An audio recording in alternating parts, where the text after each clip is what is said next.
कभी अंचल उड़ने से जो हवा उड़ी और श्री कृष्ण के पास पहुंची, उस हवा से वे अपने को धन्य समझने लग गए और कृतार्थ मानने लग गए। वे वृषभानंदिनी जिस दिशा में खेल रही हैं, उस दिशा को नमस्कार है। ये पहला श्लोक चल रहा है।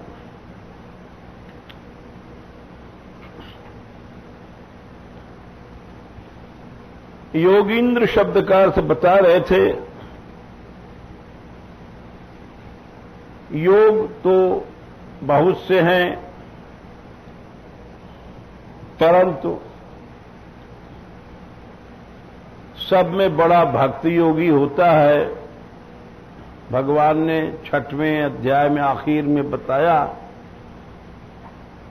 योगिनामपि सर्वेषां मद्गतेनान्तरात्मना श्रद्धावान भजते यो माम समय युक्त तमो मतः।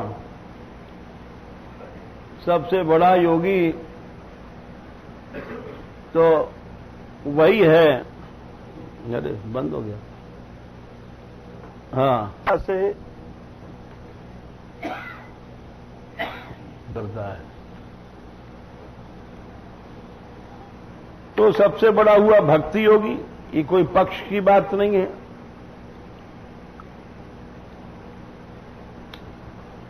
भगवान ने स्वयं कहा,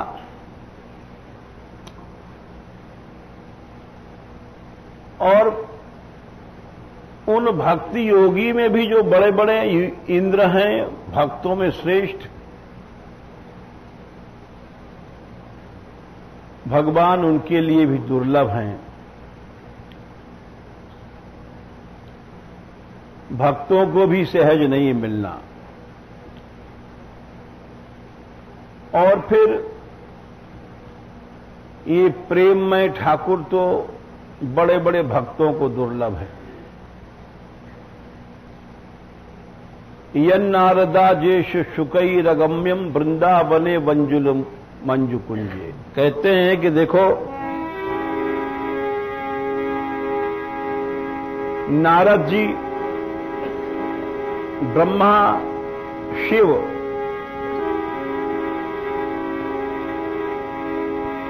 इनको भी प्रेम में श्री कृष्ण की लीला नहीं दिखाई पड़ती। यन्नारदाजेश शुकैरगम्यम्।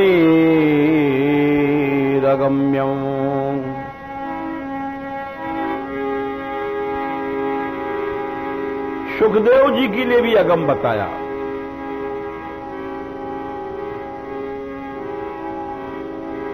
ये सुधा निधि का श्लोक है।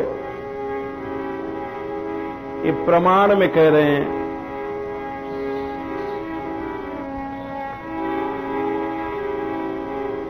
क्यों? बोले सुखदेव जी के लिए क्यों कहते हो? उन्होंने तो भागवत प्रकट किया, श्री कृष्ण लीला सारा संसार जान पाया। सुखदेव जी भी नहीं देखेंगे कृष्ण को तो हम तुम क्या देखेंगे? अरे हाथी बही जाए और गधैया था हम गए। बोले हम बताते हैं इसका कारण। वो तत्व जिसको ब्रह्मा, शिव, नारद नहीं देख पाते, शुक नहीं देख पाते, वो कहां है? वृंदावने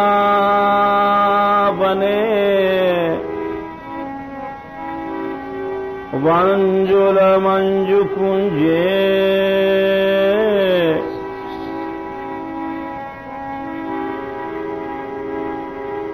वो वृंदावन की इसी कुंज में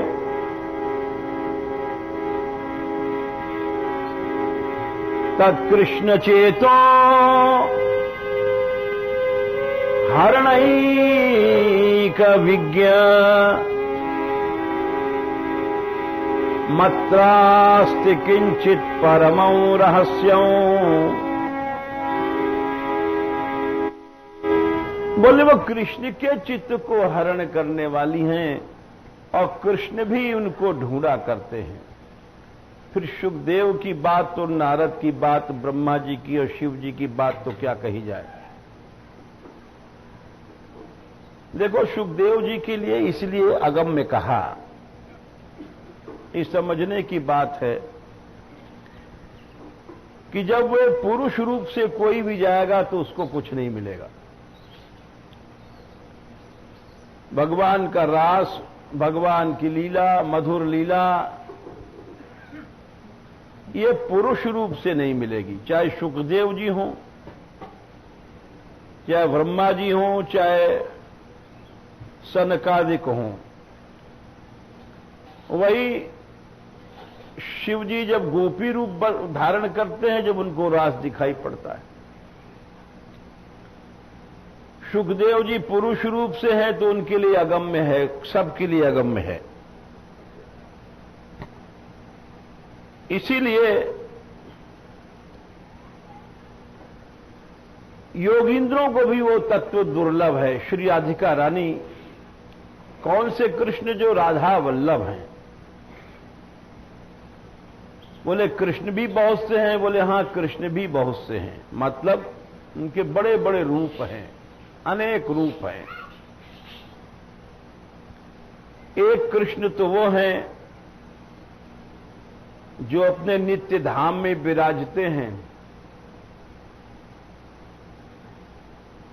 एक कृष्ण ये हैं, उनसे अवतार की प्रार्थना किया तो अवतार लेते हैं। यहां आए और कंस के जेल में वसुदेव के यहां प्रकट होते हैं। एक कृष्ण वे हैं। एक कृष्ण वो है जो नंद बाबा के यहां प्रकट होते हैं। बोले उसमें फर्क है, बहुत बड़ा फर्क है। यहां ब्रज में प्रेम लीला करते हैं नंदलाल, और वहां राजा पने की लीला करते हैं मथुरा में। कंस को मारते हैं, यदुवंशियों की रक्षा करते हैं। वो अलग हैं, ये अलग हैं, यानी लीला दृष्टि से अलग हैं। यहां तो केवल ब्रज में प्रेम का ही काम है, आनंद का धाम है, प्रेम का धाम है, रस का धाम है। यहां राजा पने का काम नहीं है। भगवान ने असुरों को मारा, हथियार नहीं उठाया। भगवान ने पूतना को मारा, स्तन पी के, बोबो पी के मार दिया। हाथ पांव में जितने राक्षसों को मारा, कालिया नाग को मारा तो नाच नाच के पटक दिया। नाच के, गा करके हथियार नहीं उठाया। और अघासुर को मारा तो वही कन्हैया घुस गए मुंह में और स्वरूप बढ़ा लिया, हथियार नहीं उठाया। बकासुर को मारा, चोंच फाड़ दिया। यहां तक कि मामा जी को भी मारा तो उनका भी बाल बाल पकड़ के पटक दिया। ऐसा क्यों? इंद्र ने कहा हम सारा ब्रज नष्ट कर देंगे। भगवान ने चक्र नहीं उठाया। चक्र था, चक्र को उन्होंने आज्ञा दे दिया कि तुम बाहर पानी सुखाते रहो, हम तुमको चलाएंगे नहीं। तो यहां ब्रज में जो कृष्ण हैं वो बड़े मीठे हैं, वो हथियार नहीं उठाते हैं। हथियार उठाना ये मीठापन के खिलाफ है। और इससे हृदय में हिंसा आती है, हृदय में प्रेम नष्ट हो जाता है। आज सारा संसार दुखी क्यों है? प्रेम नहीं है।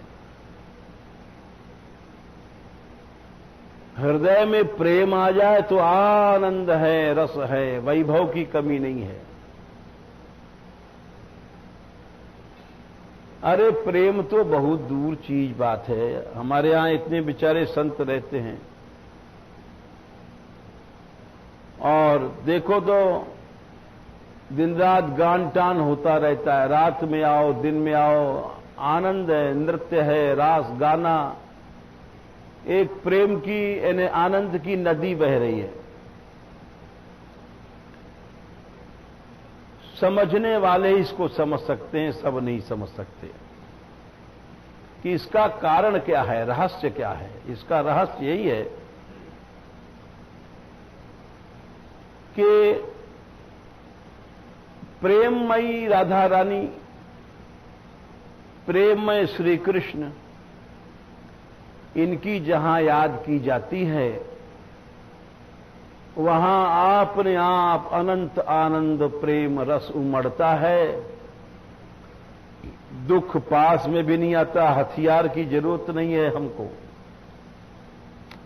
पैसा की जरूरत नहीं है हमको। बिना पैसा के ही बड़े बड़े काम हो जाते हैं, सब लोग जानते हैं।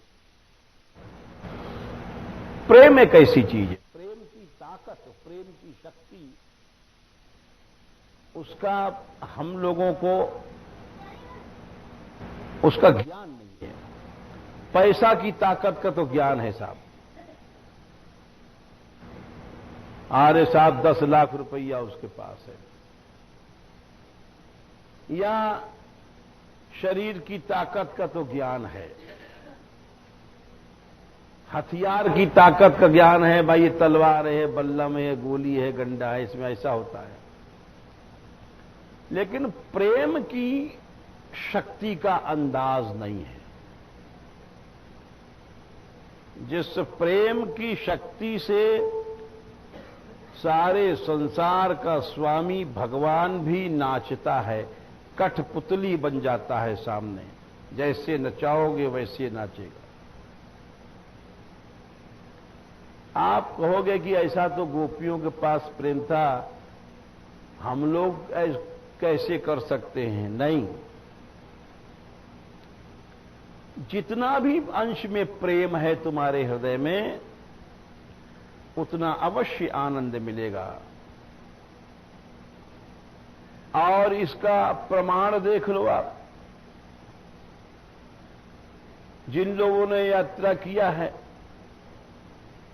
वो समझ सकते हैं कि वहां केवल आनंद, रस, गान, टान, भगवान नाम, नृत्य और कुछ आनंद के सिवा कुछ है ही नहीं। जबकि और भी बहुत से यात्राएं उठती हैं और वो उनके पास इतना पैसा होता है कि वो खरीद लें, लेकिन मुख्य कारण ये है कि प्रेम की शक्ति अलग है। पैसा की शक्ति, पशु शक्ति, शरीर शक्ति अलग है। ये सब राजस तामस हैं। आज भी प्रेम की शक्ति सदा एक सी है।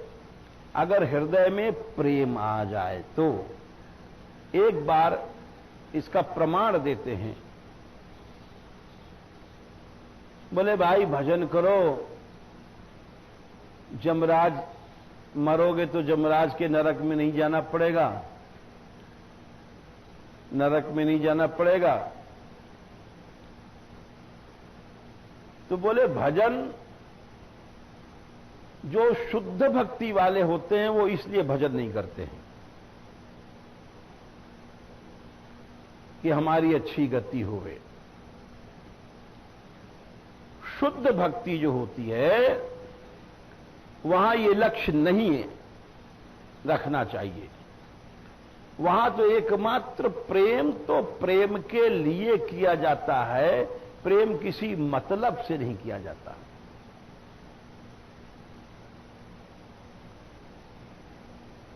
और उस प्रेम में इतनी ताकत होती है कि जो लाखों वर्ष तपस्या करके मुश्किल से पाप को जलाते हैं या नरक से बचते हैं, बोले वो बिना कोशिश के ही प्रेमी है। वो प्रेमी के बिना कोशिश की सारे बातें हो जाती हैं। महात्म्य में कहा गया, येषाम चित्ते वसेद भक्ति ही, येषाम चित्ते वसेद भक्ति ही सर्वदा प्रेम रूपिणी न ते पश्यन्ति कीनाशम स्वप्नेप्यमल मूर्तया। क्या बढ़िया बात कही है। जिसके चित्त में प्रेममयी भक्ति है वे सपने में भी जमराज को नहीं देखते। जमराज उनके सपने में भी नहीं आ सकता है। मरे के बाद तो क्या आएगा। यमराज की हिम्मत नहीं है कि जिसके हृदय में प्रेम है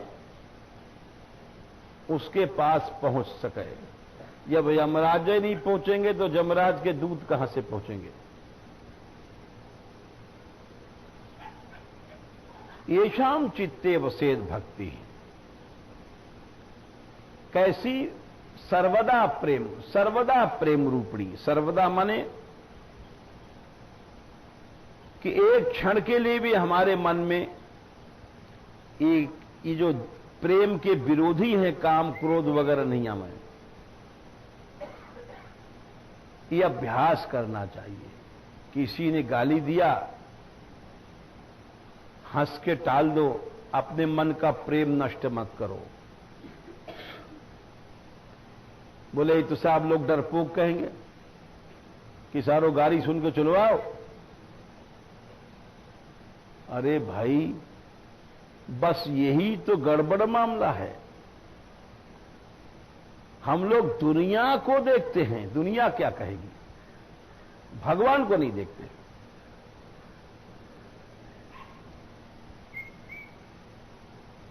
भगवान को देखना सीखो। साईं के दरबार में तुम्हारा मुंह उजला होना चाहिए। हम तुम दुनिया को देखते हैं। इसीलिए कहा गया है कि भक्ति का मार्ग है और सच्चा मार्ग है कि हार मान लो अपनी, भगवान के यहां तुम्हारी जीत हो जाएगी। इस दुनिया में मुकदमा हार जाओ। एक दो आता है भक्तमाल में,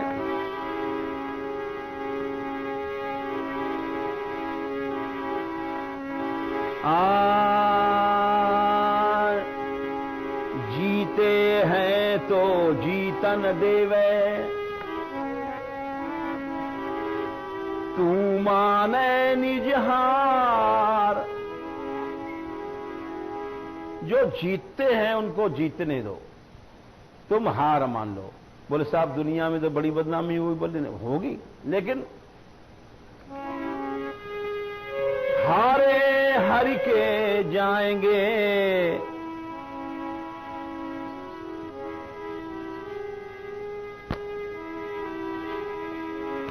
और जीते जम के द्वार।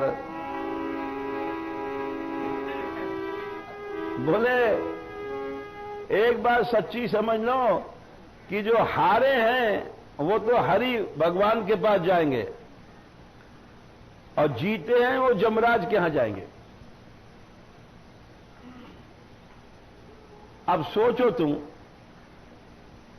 जो जीते हैं वो जमराज के यहां जाएंगे, उनकी जो ट्रांसफर बदली होगी यहां के बाद में वो सीधे जमराज के यहां होगी।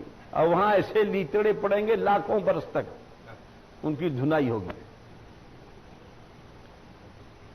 हम लोग इस छोटी सी दुनियावी इज्जत, कितनी उम्र कितनी है हमारी तुम्हारी? कुछ नहीं। अरे कोई 50 साल जिया, 100 साल जिया, ज्यादा 100 साल से ज्यादा तो काल अनंत है।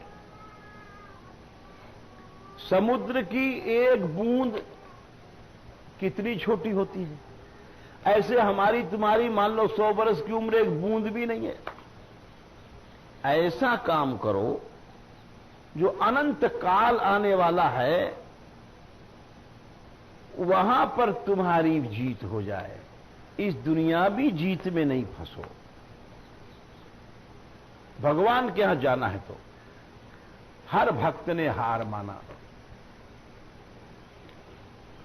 मैं ये अनुभव से कह रहा हूं। हमको भगवान तो नहीं मिला, लेकिन ये अनुभव हमको हो गया। ये कोई पूछते हैं महाराज आपका अनुभव क्या? हमारा ये अनुभव है कि तमाम लोगों ने जाने क्या क्या बातें कही, हमने हार मान लिया। क्यों मान लिया? कि पढ़ा था, भगवान की शरण में पड़े रहो। वो जानने वाला जानता है, ये दुनिया को जना के क्या करोगे, ये दुनिया क्या दे देगी तुमको। परंतु सब बातें समाप्त भई, आनंद रस और प्रेम सब जानते हैं दिन रात यहां बढ़ता है। क्योंकि हमने हार मान लिया था। विभीषण ने हार मान लिया था रावण से, प्रहलाद ने हार मान लिया था, पांडवों ने भी हार मान लिया था। 14 वर्ष वनवास में रहे। द्रौपदी को नंगी किया गया, हार मान लिया। इंद्र की तरह जिनकी भुजाओं में ताकत है, भीमसेन अर्जुन, पहले उन्होंने हार माना। सच्ची भक्ति हम बता रहे हैं, डरने की बात नहीं सिखाते। भक्त डरता नहीं है। डरता तो वो है जो दिन रात इस कोशिश में हमारी इज्जत मिल जाए, हमारी इज्जत न चली जाए। और डरपोक वो है। भक्त बहादुर होता है, वो कहता है हमारा प्रभु हमसे प्रसन्न होना चाहिए, दुनिया वाला से क्या मतलब। हम दुनिया से डरते हैं, इसीलिए हमारे मन में ऐसी शंका आती है कि लोग कहेंगे डरपोक है। भगवान के यहां पहुंचना सीखो। साईं के दरबार में तुम्हारा मुंह काला नहीं होना चाहिए। यहां तो मुंह काला हो गया तो वहां उजरा हो जाएगा। वहां पर मीरा को सबने गाली दिया था, ये रंडी है, उल्टा है। अगर हमारी तुम्हारी अकल से मीरा चलती तो क्या गिरधर लाल मिल जाते? लेकिन नहीं, उन्होंने कहा दुनिया से क्या मतलब, हमको इस दुनिया की मान बढ़ाई से क्या मतलब। प्रभु के यहां तो मैं ये कह रहा था कि जो भक्ति है वो कृष्ण, एक तो जो प्रेममय कृष्ण है यहां ब्रज में, केवल प्रेम की लीला करते हैं। प्रेम सबसे बड़ी शक्ति है। प्रेम इतनी बड़ी शक्ति है कि मैं आपको क्या बताऊं। एक आदमी अपने प्रेम से लाखों को शांति दे सकता है। अब हम जैसे उदाहरण देते हैं, अपना ही नहीं हम दे रहे हैं। हमारे यहां अब मंदिर में दिन भर कीर्तन चलता है, चलता ही रहता है, यहां भी रात भर चलता है, और दिन भर ढोलक की आवाज, नृत्य गान की आती रहती है, हम ऊपर से सुनते रहते हैं। क्यों? हमने विचार किया कि ये ऐसा क्यों हुआ। तो देखिए, एक सच्ची बात बता रहे हैं, जो यहां घट रही है वो बता रहे हैं, बढ़ा के नहीं बता रहे हैं। हमने विचार किया तो मालूम पड़ा कि किसी महात्मा के अंदर वात्सल्य है। वात्सल्य एक तरह का प्रेम होता है। वात्सल्य जैसे माता अपने बेटे से, बेटी से प्रेम करती है, उसको वात्सल्य कहते हैं। अच्छा, वात्सल्य है क्या, ये बहुत कम लोग जानते होंगे। लोग इतना ही जानते हैं कि वत्सल, वत्स माने बेटा, वत्सल माने बेटे के प्रति जो स्नेह और उसका भाव वात्सल्य। बस लोग यही जानते हैं कि मां बेटे से जो प्यार करती है उसका नाम वात्सल्य है। लेकिन नहीं, उसको शास्त्रीय ढंग से समझो। जिस महात्मा के भीतर या आदमी के भीतर, महात्मा की बात नहीं है, चाहे गृहस्थी है, चाहे वो बुढ़ा है, जवान है, जिसके अंदर वात्सल्य आ गया, वो बहुत बड़ा महात्मा और भगवान का प्यारा बन जाता है। हर आदमी के अंदर आ सकता है। वात्सल्य में दो चीजें होती हैं, एक तो जन दोष भोगिता और एक जन स्निग्धता। जैसे एक रथ के दो पहिए होते हैं, ये दो चीजें मिलकर के वात्सल्य बनती है, और ये दो चीजें आ जाए तो फिर मनुष्य भगवान को जीत लेता है। अब दो चीजें क्या है? पहली है जन दोष भोगिता।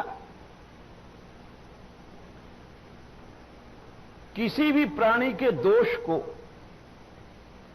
स्वयं अपना दोष समझ करके उसका दंड भोगा जाए, जैसे मां करती है। मां के पास बच्चा सो रहा है,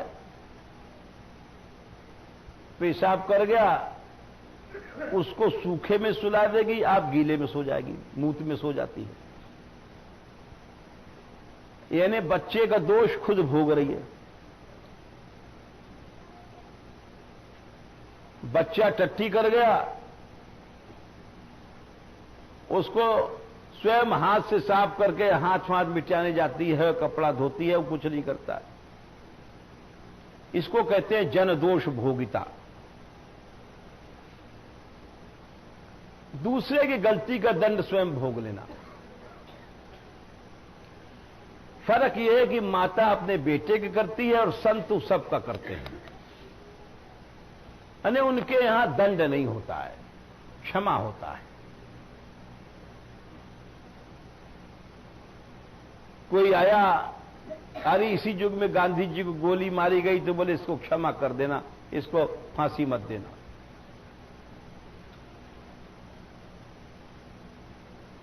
तो इसको कहते हैं जनदोष भोगिता। कभी भी मन में, जैसे मां अपने बच्चे पर क्रोध नहीं करती, चाहे वो कितना भी हो, टट्टी कर देता है, पेशाब कर देता है, यहां तक कि स्तनपान करता है तो कभी कभी दांत भी काट लेता है, लेकिन वो मां कुछ ध्यान नहीं देती। तो ये एक प्रेम है, एक प्रेम का शुद्ध स्वरूप है। जनदोष भोगिता और दूसरा स्निग्धता, इतने पर भी उससे प्यार करती है। अगर वात्सल्य आ जाए जीव में तो वहां आनंद की नदी बढ़ती है। तो हमने देखा कि वात्सल्य का व्यवहार किया किसी महात्मा ने, सबको खिलाना, सबको पिलाना, सबको प्यार करना, कोई उद्यमी भी आ गया, एक दो बच्चे उद्यमी आ गए थे और लोग घबराए, लेकिन हमने देखा कि नहीं, उनको भी शरण दे रहे हैं। तो ये है वात्सल्य। वात्सल्य के कारण वातावरण सुधर गया, अब आनंद होने लग गया। तो इसीलिए प्रेम एक बहुत बड़ी शक्ति है। जो शस्त्र से कार्य नहीं होता है वो प्रेम से होता है। लेकिन इस शक्ति पर विश्वास नहीं है लोगों का, लोग जानते ही नहीं इस ताकत को, और इस कारण से वहां पर आनंद रस प्रेम नहीं आता। भगवान ने ब्रज में यही लीला किया, चारों ओर प्रेम, तमाम रोज नए नए निशाचर आ रहे हैं, लेकिन नाच गान बंद नहीं हो रहा है, वही ग्वाल फांकड़े चल रहे हैं, वही आनंद चल रहा है, और उनको प्रेम की दृष्टि से समाप्त कर दिया, हथियार नहीं उठाया। तो ये कृष्ण हैं ब्रज के, जो वासुदेव। इसीलिए महात्माओं ने कहा है कि हमको उन कृष्ण से मतलब नहीं है जो द्वारका के राजा हैं, जो मथुरा के राजा हैं। हम तो उन कृष्ण से को ही हमारे प्यारे हैं जिनके हाथ में मुरली है। ये चक्र वक्र नहीं है, ये चक्र का चक्कर नहीं है। तो सदा बंशी बजाते हैं, मयूर पंख प्रेम की निशानी है। बस उन्हीं कृष्ण से हमारा मतलब है, और वो हमें द्वारका वाले कृष्ण से मतलब नहीं है, राजा कृष्ण से मतलब नहीं है। इसीलिए कहा गया है, मुरली मारो श्याम हमारो, ये मुरली मारो श्याम हमारो।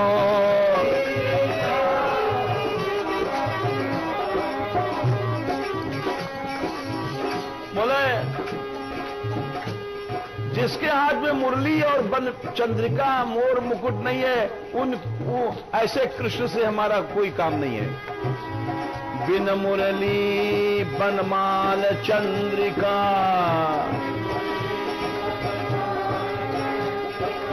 बिन मुरली बनमाल चंद्रिका,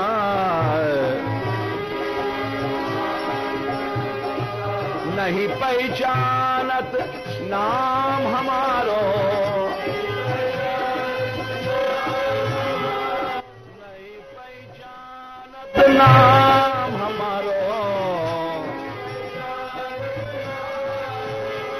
हे मुरली वारो श्याम हमारो,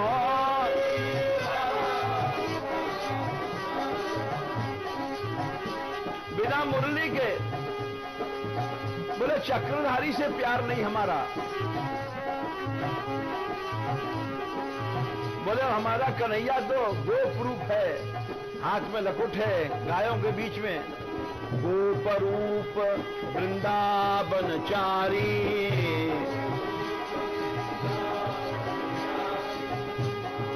ब्रज जन पूरन काम हमारो।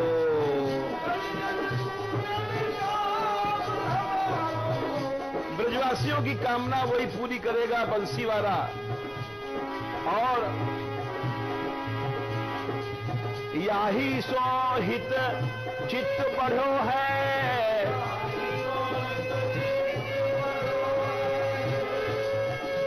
हमारा प्रेम बढ़ा।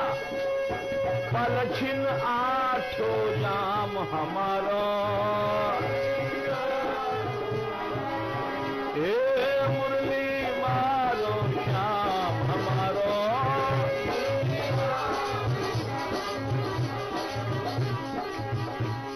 तुम्हारा श्याम कहां रहता है? बोले सुनो,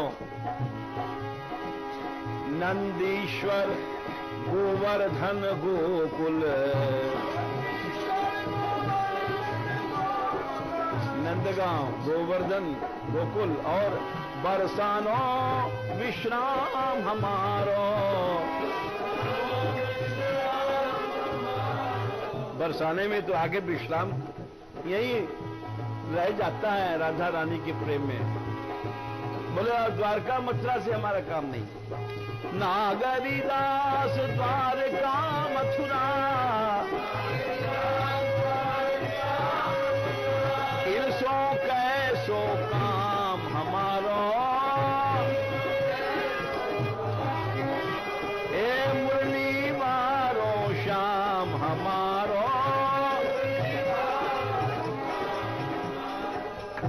तो कृष्ण भी कई हुए।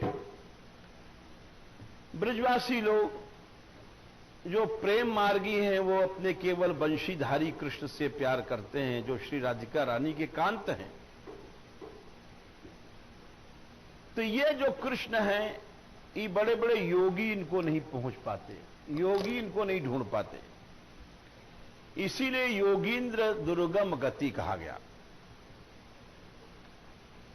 इनके पास इस ब्रज लीला के लिए तो ब्रह्मा तरसते हैं, अर्जुन तरसते हैं।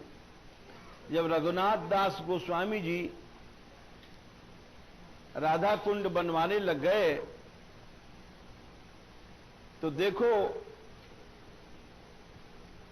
वहां उनको रात को स्वप्न दिया पांडवों ने, पांचों पांडवों ने।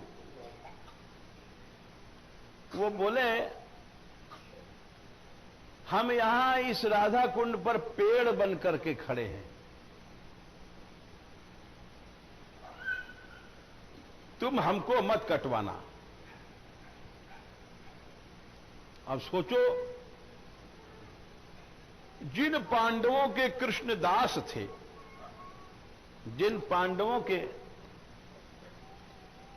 दास बन गए, रथ हाँकते रहे, घोड़े चलाते रहे, वे पांडव इस ब्रजभूमि में आके पेड़ बनकर खड़े हैं कि यहां की लीला दिखाई पड़े। तो विचार करो, जो ये योगींद्र दुर्गम गति कहा गया कि ब्रज के कृष्ण कितने दुर्लभ हैं।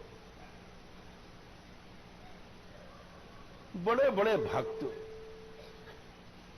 अरे भक्ति के आचार्य 12 आचार्य हैं, उसमें ब्रह्मा जी भी हैं, शंकर जी भी हैं। ब्रह्मा जी कहते हैं हमको ब्रज में कोई पत्थर का टुकड़ा ही बना दो, आखिर में यहां पर्वत बने आगे, बरसाने में पर्वत बने, ये ब्रह्मा जी बने हैं, इसका नाम ब्रह्माचल है। यहां का ठीकरा बना दो कोई हमको, ये ऐसी ब्रजभूमि है। ब्रह्मा जी कहते हैं भागवत में, उनसे बड़ा योगींद्र कौन होगा। ब्रह्मा जी बोले तदस तुम्हें नाथ सबूरी भागो, भवेत्र वान्यत्र वातिरश्याम।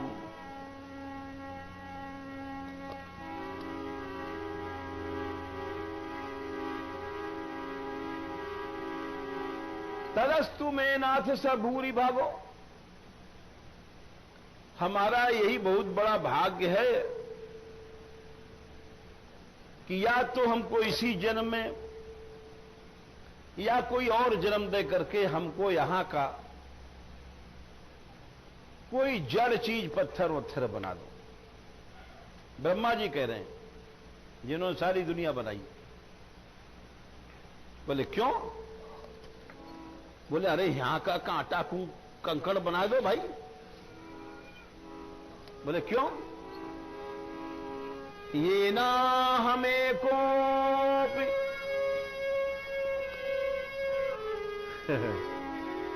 बोले क्या है आगे?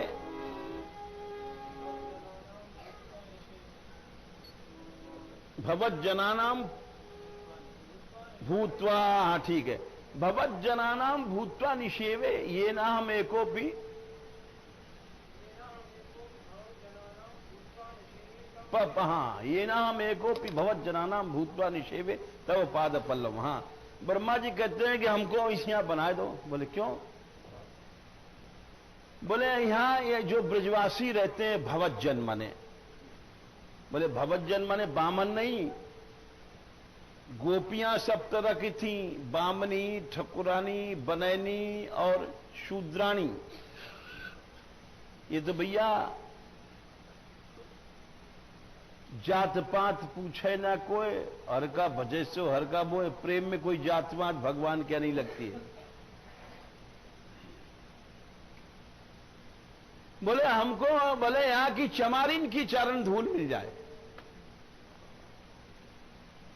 या ब्रज की, ये ना हम एको विभवत जनानाम भूतवा निषेवे पद पाद पल्लवम। कोई यहां का कंकड़ बना दो। बोले यहां का ढोर, यहां की गैया निकलेगी तो उस गैया का चरण रज हमको मिल जाएगा। ब्रह्मा जी कह रहे हैं।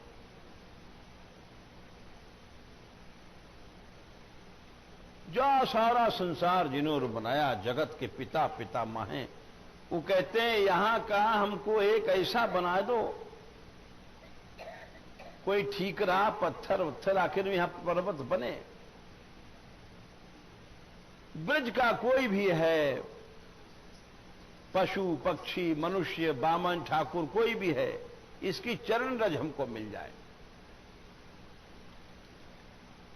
चारों प्रकार की गोपी ही इसका प्रमाण देते हैं हम आपको। जब श्री कृष्ण ने चीरहरण किया था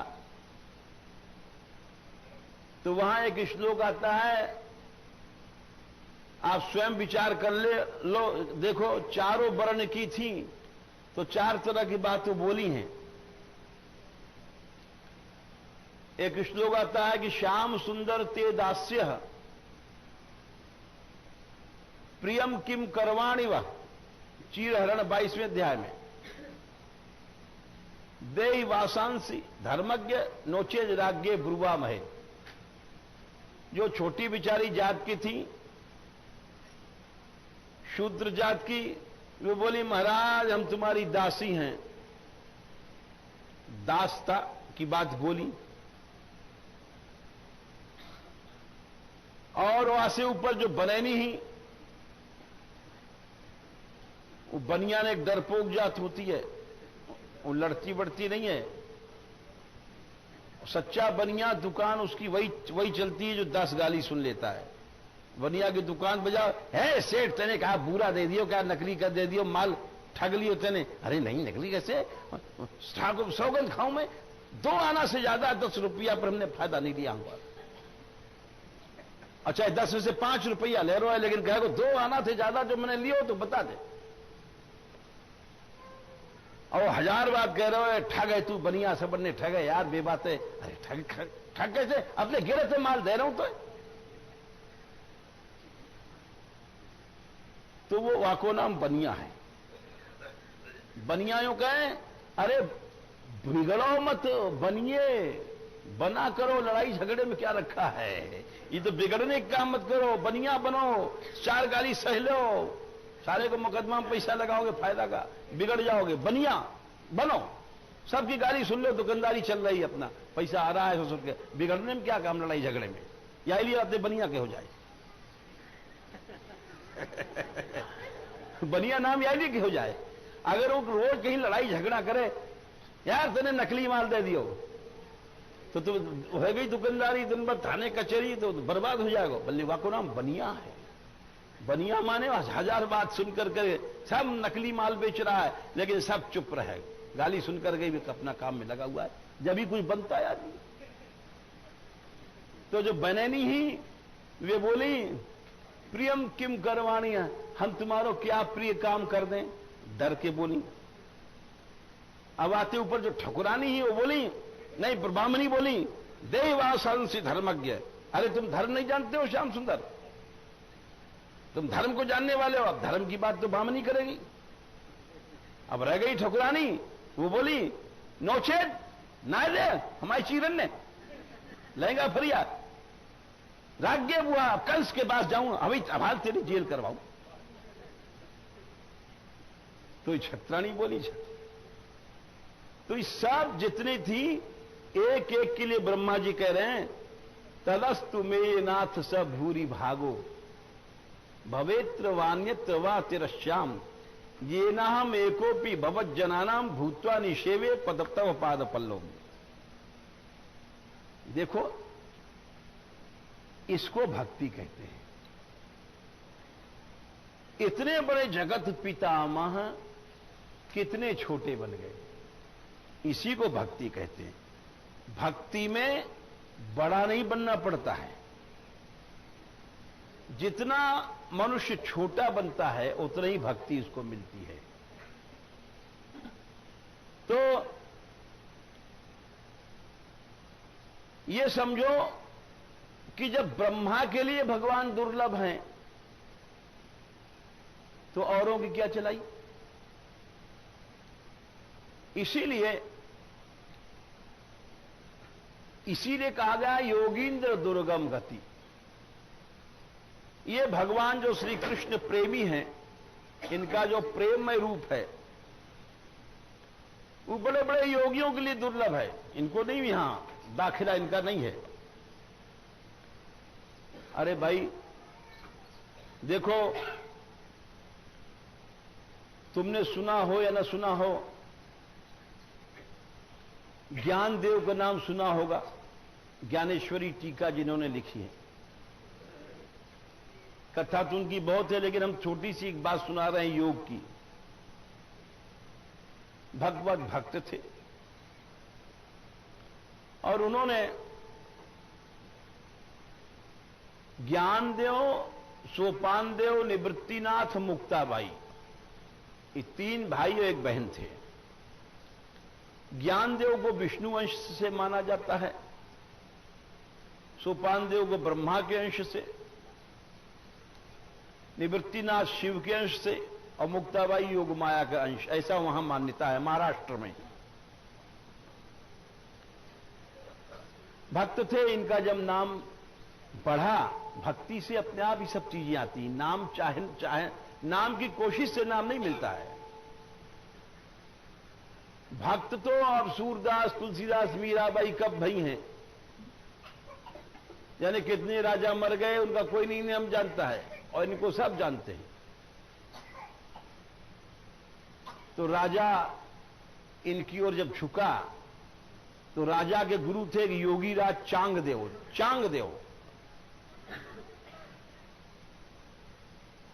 चांगदेव को बड़ा बुरा लगा कि हमारा चेला और ज्ञानदेव के चक्कर में आ गया। हम लोग बाबा जी में भी यही झगड़ा है। जैसे बनिया सोचता है हमारा ग्राहक वहां पहुंच गया, हम सोचते हैं कि हमारा जिजमान या चेला कहीं दूसरी जगह न पहुंच जाए। ये झगड़ा यहां भी है। सच्चे महात्माओं के पास नहीं है, लेकिन जो हम जैसे टुच्चे लोग होते हैं वो ऐसा सोचा करते हैं। चांगदेव जी ने कहा हम इसको चमत्कार दिखाएंगे ज्ञानदेव को। राजा से बोले हम चलेंगे ज्ञानदेव के पास मिलने सवेरे। अब सारे शहर में बात फैल गई, योगीराज चांगदेव जाएंगे ज्ञानदेव से मिलने। चांगदेव जी 1400 बरस के थे, करीब 1500 बरस की उनकी उम्र थी। हर 100 साल पर जब मौत आती थी तो अपने प्राण को यहां चढ़ा लेते थे। एक नियम है, योगी लोग कैसे जीते हैं लाख लाख बरस तक। 100 साल के बाद काल आता है तो काल सारा शरीर टटोलता है, यहां काल नहीं पहुंचता। इस सहस्रार में यहां भगवान का निवास है, काल की हिम्मत यहां नहीं है। प्राण जब यहां चढ़ जाता है तो काल लौट जाता है। जैसे चोटा घुसे हो सूने घर है, खखोर के चलोगे और माल गड़ो हो धरती में, वह पता नहीं हो चलोगे। तो 1400 साल से ज्यादा उनकी उम्र थी और हल्ला मच गया कि ज्ञानदेव जी से मिलने जा रहे हैं। सारा शहर उमड़ पड़ा, हजारों लोग तमाशा देखने वाले। जैसे 2 मल्ल लड़ते हैं दंगल में, हजारों लोग खड़े देखते हैं। हाँ भाई अब पट्टे लिया है, देखो अब देखो कला जंग मार रहा है, अब उछलेगा ऊपर, ये सवारी लगा दिया है, ये देख लो। आप सब देखने वाले देख रहे हैं। अब ये चले साहब सिंह की सवारी, सिंह को गधा बना के, सिद्ध थे, और सर्प की चाबुक। अब सब दुनिया चम्मा देखे, भाई बाबा बड़ो चमत्कारी है, योगी थे ना। जंगली शेर उस पर बैठे हैं और बड़ा भारी सर्प कारियल और उसकी चाबुक। अब अरे भाई अब ज्ञान देव खबर पड़ेगी, चांग देव बाबा जा रहे हो। अब सैकड़ों हजारों लोग पीछे से जय हो महाराज, चांग देव बाबा की जय, चांग देव बाबा की जय। अब हल्ला हो रहा था, चांग देव बाबा, चांग देव बाबा। तो सवेरे सवेरे जंगल में रहते थे लोग बेचारे, ज्ञान देव, मुक्ताबाई, सोपान देव, सब भाई बहन। मुक्ताबाई उठी, पानी लेवे गई, आए करके बताई, ज्ञान देव जी दातन कर रहे। झोपड़ी तो एक मामूली सी बढ़िया सी थी और एक टूटी सी दीवार ही आगे, माटी की गिर पड़ी ही, वहीं पे बैठ करके वो ज्ञान देव जी दातन कर रहे। मुक्ताबाई आगे बोली, बोले भैया, बोले हाँ बहन, अरे चांग देव जी आ रहे हैं। बोले चांग देव मारे तो बहुत बड़ा राजा का गुरु है, हमारे पास क्यों आएगा? अरे आ रहे हैं चमत्कार दिखाने। बोले क्या चमत्कार? बोले मैं तो पानी लेने गई थी, वहां हल्ला सुन के आई, शेर के ऊपर तो सवार है भैया और सांप को चाबुक बना रखो है, और हजारों लोग चांग देव बाबा की जय, चांग देव बाबा की जय। राजा भी पीछे पीछे आ रहा हो। बोले क्या करें बहन? बोले चलो अगवानी करो तुम भी, कोई बड़ो आदमी आवे तो भाई आगे बढ़ करके। तो कैसे चलें? मुक्ताबाई बोले कि आप कैसे कहा चलोगे, हमारे पास तो शेर वेर है नहीं सवारी के लिए। बोले भाई सवारी पर चलना चाहिए, वो तो भगवान के भक्त थे। वो दीवार से बोले अरे दीवार तू ही चल। बोले बैठ जा मुक्ता। अब वो फूटी दीवार पर मुक्ताबाई बैठ गई और ज्ञान देव जी बैठ गए, सोपान देव बैठ गए और चल। अब साहब वो फूटी दीवार आसमान में हेलीकॉप्टर बन गई, उड़ी। आज जब उड़ी आसमान में तो जनता दूर से देख रही है, कौन आ, क्या बवाल है भाई, ये कौन आ रहा है? फूटी सी दीवार उड़ रही है। बोले यहाँ पे तो कुछ बैठे हैं लोग, तो ध्यान से देखो। बोले यहाँ पे तो ज्ञान देव लगे। एक बोले आगे बहन मुक्ताबाई बैठी है यहाँ पे। अरे जाके कहो राजा साहब से, राजा साहब, राजा साहब। हाँ, अरे वो देखो आकाश में उड़ के आ रही दीवार फूटी सी माटी की, वहां पे वो ज्ञान देव जी बैठे आ रहे हैं। राजा ने कही अपने गुरु जी से, गुरुदेव वो देखो ज्ञान देव जी आ रहे हैं। अब गुरुदेव जी की तो होश गुम, क्योंकि शेर वेर को तो काबू में कर लिया था। सांप वाप को चेतन चीज होती है, चेतन मतलब जानदार चीज है। सर्प को मंत्र से भी बस में कर सकते हो, योग शक्ति से बस में कर सकते हो, और ये जड़ चीज, सो उनके होश गुम हो गए। जैसे वो आए, वो दंडवत करें वहां के पहले चांग देव जी जाके पांव में गिर पड़े। बोले हमको आप क्षमा करो। बोले क्या बात है? बोले हम आपसे ईर्ष्या करते थे, आपका प्रभाव गिराने के लिए आ रहे थे। अब आपका प्रभाव, अरे चेतन तो चेतन, जड़ चीज आपका हुक्म मानता है, आप हमको ज्ञान दो। बोले चांग देव तुम इतनी उम्र लेके क्या करोगे? पहली बात तो यह कि तुम इस मिट्टी के शरीर को जिंदा रख के क्या करोगे? इस शरीर में तुम्हारा इतना मन फंस गया। अरे धिक्कार है तुम्हारे योग को, प्रभु से प्रेम नहीं किया, इस मलमूत्र के शरीर में इतना फंस गए। तो मतलब हम ये कह रहे हैं कि योग कितने नीचाई पर रहा और भक्ति कितनी ऊंचाई पर गई। ये बात सैकड़ों जगह लिखी गई है, सैकड़ों घटनाओं में लिखी गई है। महात्मा लोग तो यूं कहें कहा रस खान सुख संपत्ति सुमार मह, कहा महाजोगी है लगाए अंग छार को। महाजोगी बन गए, बेकार रहा। जप बार बार तप संयम पार, तीरथ हजार अरे बूझत लबार को।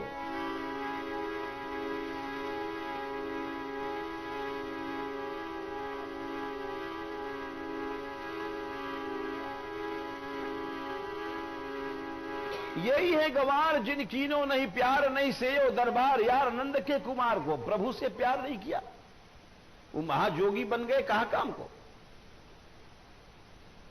इसीलिए ये जो शब्द कह रहे हैं कि योगींद्र दुर्गम गति, कि जो भगवान योग से भी नहीं मिले, वो भगवान भी जिन श्री जी के दर्शन तो दूर रहा, एकमात्र हवा से कृतार्थ हो गए। ये योग ज्ञान जितने साधन हैं, ये यहां काम नहीं दे हैं, बिल्कुल काम नहीं दे। सूरदास जी एक जगह लिखे हैं, देखो, बोले योगी को ये दर्शन नहीं मिल सकता है, वो तो ज्योति की उपासना करता है, ज्योति माने रोशनी, ध्यान करता है ज्योति की। अरे ज्योति एक किरण है, भगवान के अंगों से निकल रही है, भगवान का दर्शन नहीं मिलता उसको, योगी को। योगी को एक रोशनी दिखाई पड़ेगी भगवान की, निर्विकार जो निराकार ज्योति है, साक्षात दर्शन नहीं होता है। साक्षात दर्शन तो ये है। सूरदास जी कह रहे हैं, देखो कन्हैया नाच रहा है रास में, साथ में राधा रानी है, कैसी सुंदर छटा आ रही है, वाह। कोटों करोड़ों करोड़ों चंद्रमाओं को भी जीतने वाली जिनकी मुख की कांति श्री राधा रानी, कोटिंदु छवि हासनी। राधा रानी का वर्णन आता है, कोटिंदु छवि हासनी, 1, 2, 1000 लाख नहीं, करोड़ों चंद्रमा को भी तिरस्कार करने वाली जिनका मुख है, जब वो खड़ी होती हैं तो कोटिंदु छवि हासनी, नव सुधा संभार संभाषणी। चंद्रमा से तो लोग कहते हैं अमृत गिन निकलता है और देवता पीते हैं। अरे ये अमृत समुद्र मत के निकाला गया, ये अमृत कोई बढ़िया चीज नहीं है। सांप की रस्सी बनाई और पहाड़ की मथानी बनाई, अरे ये कोई बढ़िया बात नहीं है। अमृत तो वो है जब श्री राधा रानी खड़ी होती हैं और बोलती हैं, उनके मुख से चिन्मय रस निकलता है। ये अमृत कोई चिन्मय थोड़ी है। जब बोलती हैं उनके मुख से तो कोटिंदु छवि हासनी और नव सुधा संभार संभाषणी। नया नया अमृत, ये तो पुराना हो गया मटका। नए नए सुधा का संभार समूह जिनके बोलने से निकलता है, नव सुधा संभार संभाषणी। ये छठा वक्षोदद्युतेन हेम कलश श्री गर्व निर्वासनी, जिनके वक्षस्थलों की शोभा से दिव्य स्वर्ण कलश भी लज्जित हो जाते हैं। चित्रग्राम निवासिनी बरसाने में रहती हैं। नव नव प्रेमोल्लवोल्लासनी, नया नया प्रेम जहां निकलता रहता है। ऐसी वृंदारण्य विलासिनी किम रहो भूया दृदुल्लासिनी। वो छठा, देखो रिया मुकुट की लटकन दे,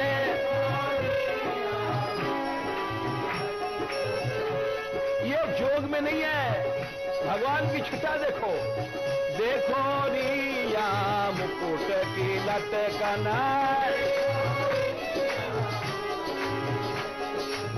रास करत नाचत राधे संग,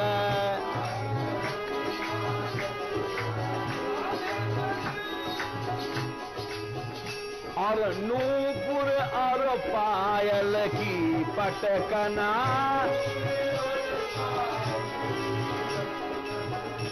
दोनों नाच रहे हैं।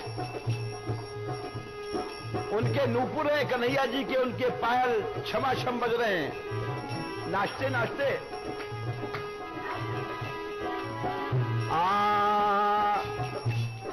ऐसे जोर से कन्हैया जी नाचे कि पीतांबर ही खुल गओ।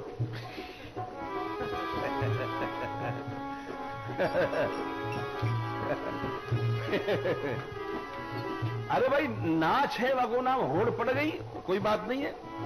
अब श्री जी को तो लहंगा है, वहां में तो नारे में घुर्र गांठ लग रही है। क्या बढ़िया छटा है। पीतांबर छुट जात छिनई छिनई,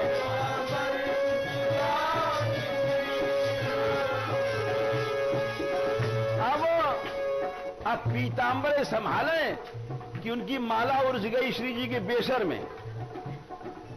तो श्री जी इशारा कर रही, तुम पीतांबर संभाल लो, तुम्हारी बेसर है, हम अपनी बेसर हम सुलझा देंगे।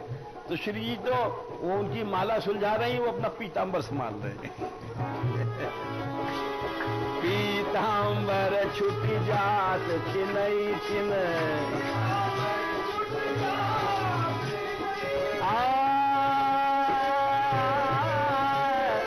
बैजंती बेसर की अटकन। बोला ये दर्शन जोग वोग से नहीं होता है, सूर श्याम की या छवि ऊपर। अरे झूठो जोग ज्ञान को भटकन। बोले तो प्रेमियों के लिए दर्शन है, जोगी भोगियों के लिए नहीं है। बोलते रहो, आ झूठो जोग ज्ञान को भटकन। ए देखो दिया मुकुट की लटकन। यस्या कदापि वसनांचल खेलनोत, धन्याति धन्य पवनेन कृतार्थमानि। योगीन्द्र दुर्गम गतिर्मधुसूदनोपि, तस्या नमोस्तु वृषभानुभुवो दुषेपि। हटाओ, आज खबर आई भाई कि ऊंचे गांव वाली कहती हैं 10 मिनट जब पहले खत्म कर दे। दुलारी राधा